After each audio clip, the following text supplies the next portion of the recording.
Chow, I think that message needs to be sent. I mean, outside of the fact that ICE agents have zero police powers or enforcement jurisdiction in Canada, no Canadian Prime Minister, Public Safety Minister would ever let them in. Legal experts are scratching their head. It's a political stunt. There's no jurisdiction. There's a lot of conflation of different agency branches. I think the right message was sent by that 18-second video, right? I really enjoyed the staffer pretending to be the journalist. You know who I know enjoyed it is Daniel Tate from Integrity TO, and he comes, listen, it's like they're doing stuff on purpose. They're putting stuff on a plate for you. I watched that 18-second video, and maybe I need to branch out my surroundings, but I instantly thought of you.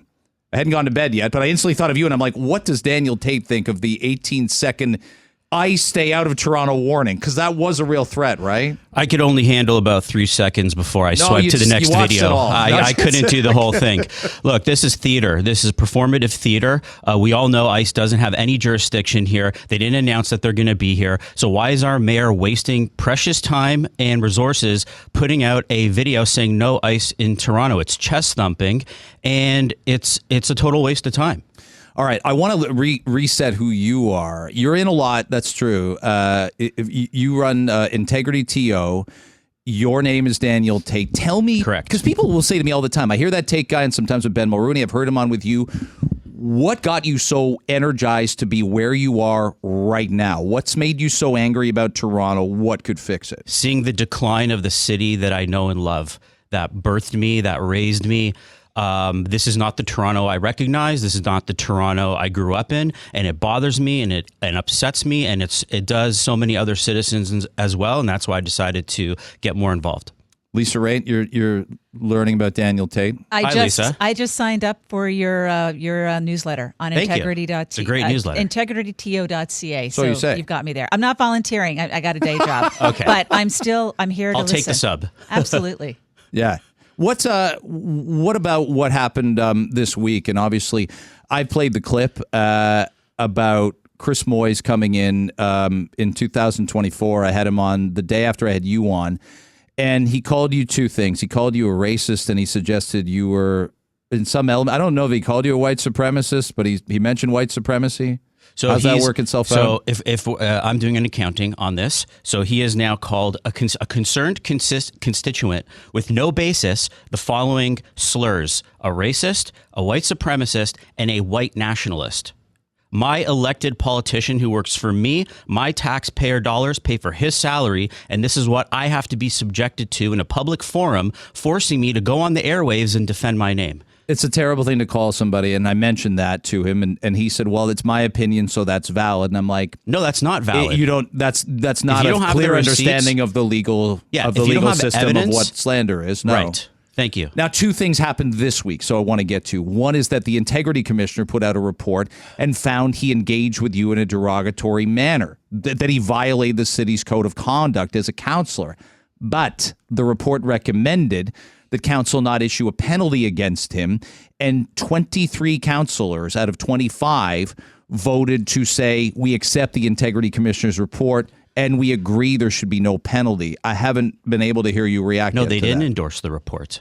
If you read the fine print of how it all went down, they actually only received the report. That's sort of a technicality, but it means that they actually didn't adopt nor endorse the report. They actually disagreed with the Integrity Commissioner's assertion that Moyes was out of line with what he said, and they sent it back. And so the Integrity Commissioner to me is somebody that often, if you're looking for somebody to be neutral, a non-voting bureaucrat, we have to have those do some things. But point being is, to your point, 23 people should probably, they've certainly gone along with the Integrity Commissioner before. I've mentioned Councillor Josh Matlow, who said something that made a staffer feel bad, and he got docked 10 days pay, and he said, hey, listen, fine, guilty as charged, I'll take the penalty. Right. So this is City Council basically showing you that there's a double standard.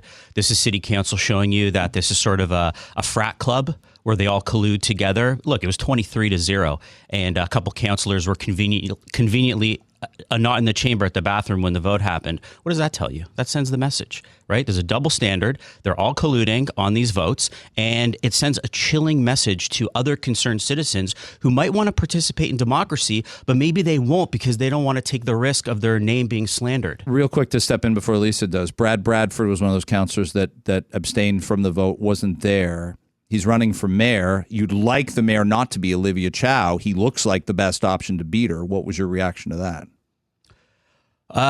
It was disappointing. It was disappointing, and you can talk to Brad about it.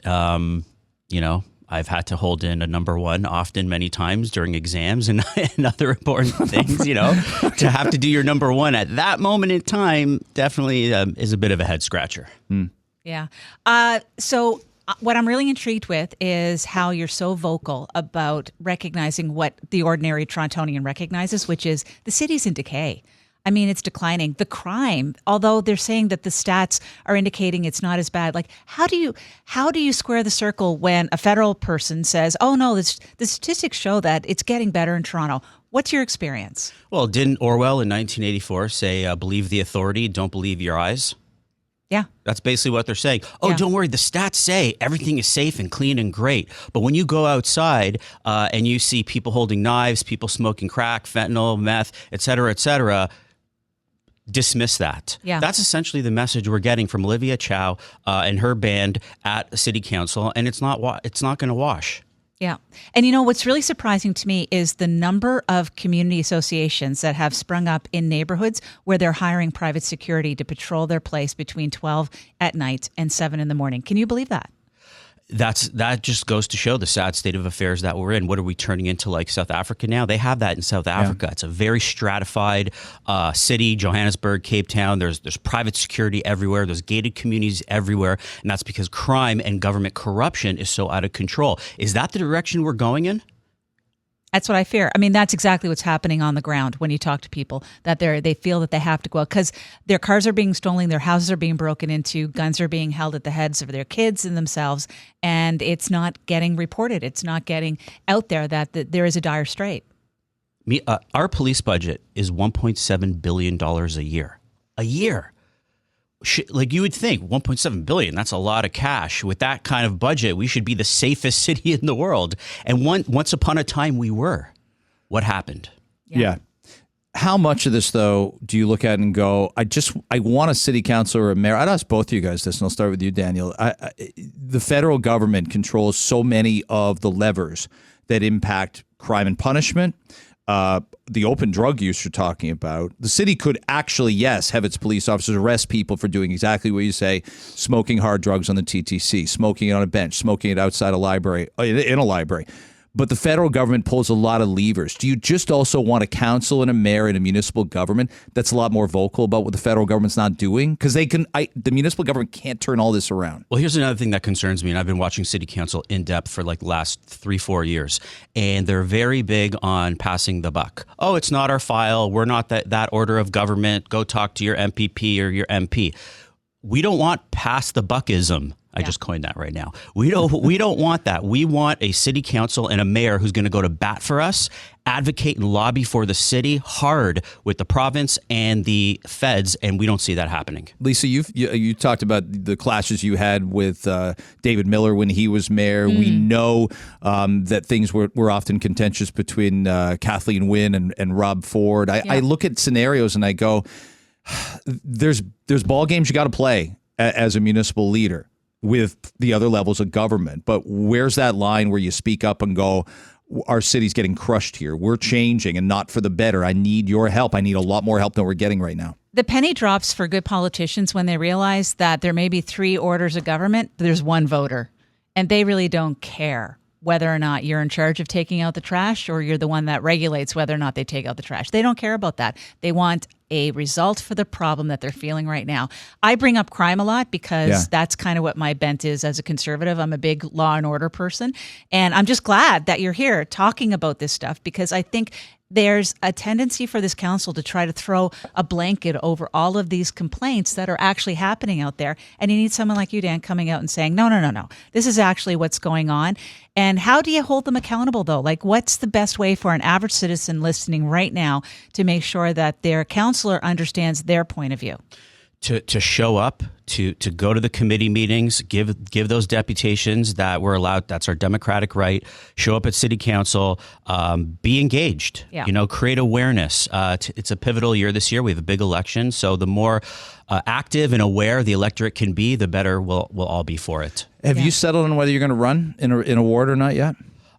People really want me to run. I'm fielding Not questions. my question, Daniel. I know. I don't know. Would, It's that's a what big commitment. It's a big commitment. I got to think about it. I'll get back to you. I think that's fair. Come on, you're a former politician. You're going to push him on this? I got pushed all the time. Take your time. Take your time. Take your time. But a lot of people are going to run. Like, a lot of people are very frustrated with the state of leadership in this city. So I'm optimistic. We're going to see a lot of new faces and hear a lot of new voices this year. And I think that gives you me are hope. right. I think you are right. And what I don't know is the way you change hearts, minds, all that is you get people to vote Lisa and Daniel that haven't voted either in a long time. It's not even necessarily a switch. I'd even say that from party politics or an ideology at City Hall. You get people to get off the couch. So many people. I didn't realize until probably a decade ago how much municipal. I lived obviously in the States where I couldn't vote.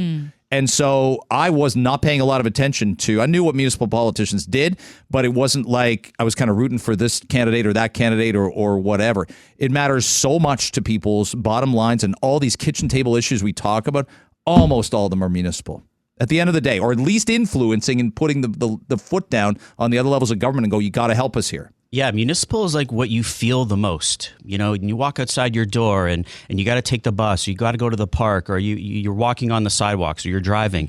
So it really, it's the most palpable sort of order of government. So I'm really hoping this year we have massive voter turnout, because 2022 was pitiful, 29%, a record low of voter turnout at the ballot box. So I'm hoping this year we can flip that on its head and have the highest voter turnout. I want to get your feel, since you follow this so much.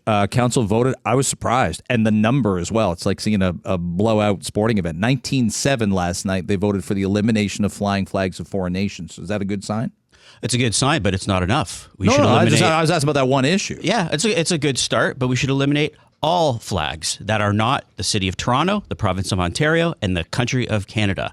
Those are the only 3 flags that should be flying at City Hall, bar none. Well, what about the Blue Jays flag? Okay, and if we win the World Series, hold on. Oh, you're a politician. Okay, you're adding stuff on there. You just, I think you pork barreled Hold just on. right there. Asterisk. If the gerrymandering Jays win or the pork series, barreling. Yeah, if I'm the with you. Raptors win the championship, and God please, if the Leafs win the Stanley Cup, we're flying those flags. That's a friendly amendment. I'll take that. I think the Jays and Louis Riel Day. I wrote a hell of a Louis Riel essay in grade 11 history. Daniel, thank you for coming in as always. Thanks, Greg. Greg. Daniel Thank Tate you. from Integrity TO.